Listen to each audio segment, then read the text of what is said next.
5 unsettling California tax rules. Man, I had to do this video. I did a video not too long ago about that. You don't need to leave California to flee California and move to Texas.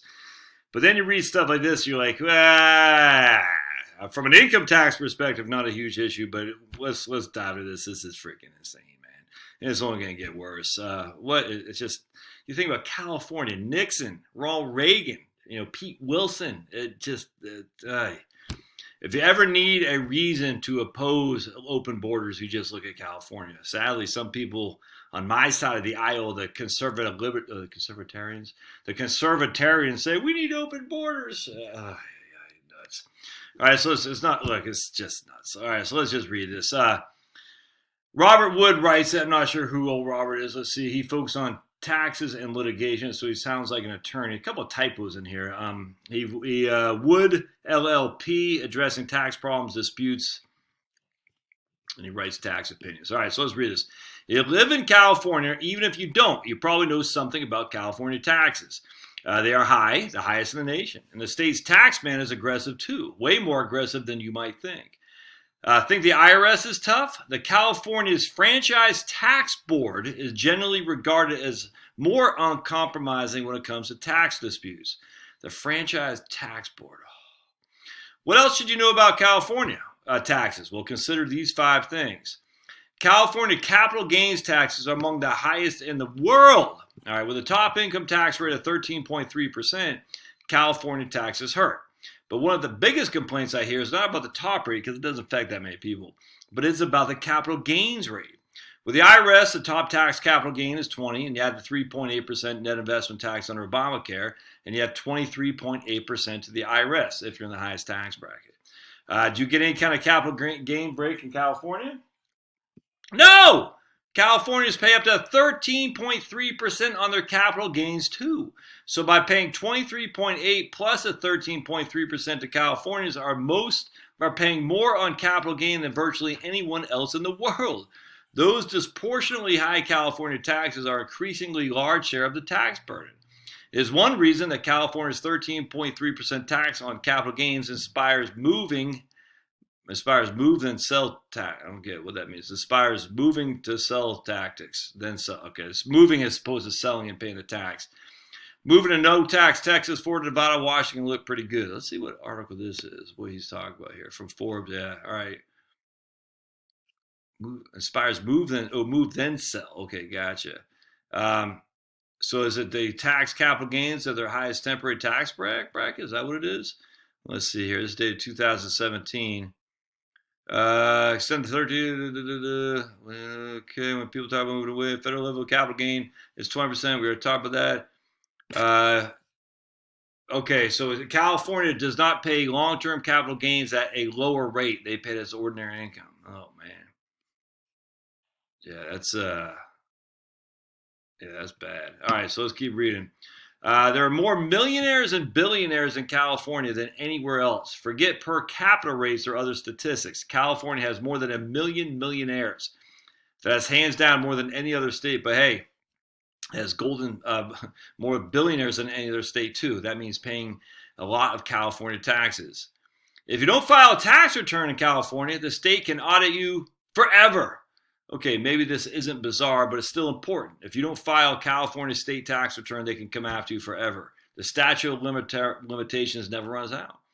California can go back 10 or even 20 years. If you want a closure, one strategy is to file a non-resident tax return, just reporting just your California source of income.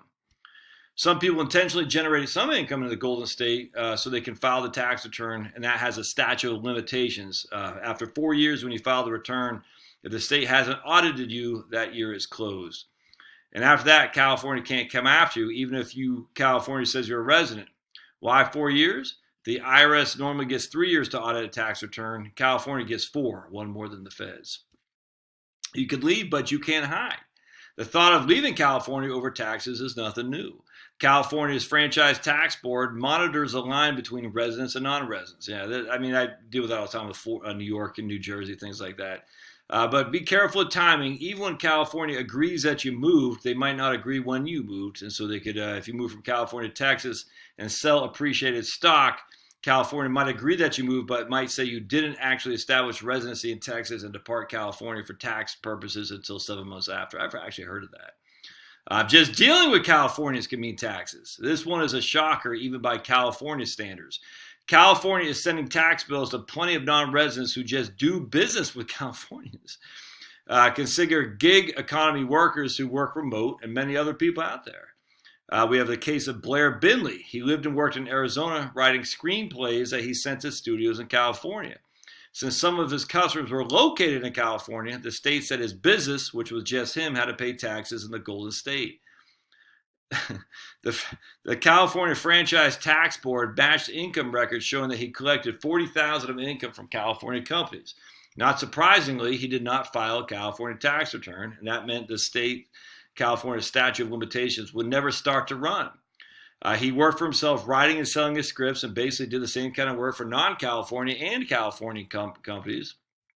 California says his was a unitary business, which the state defines in the reverse. Their tax regulations only describe what is not a unitary business. California says that a business is not a unitary business when the part within the state is so separate and distinct and unconnected to the part outside the state that the business are not a unitary business. Here, the Golden State said that his screenwriter ran a unitary business. If your business is unitary, then income derived from it is the place where the benefit of the service is received. So in this case, they received the service in California. Anyway, so it looks what does this scheme? So California says reasonable to conclude that the companies received the benefit of the services in California. Does this screenwriter's unfortunate tax flap mean other businesses that's happened to sell into California could face tax troubles? You bet.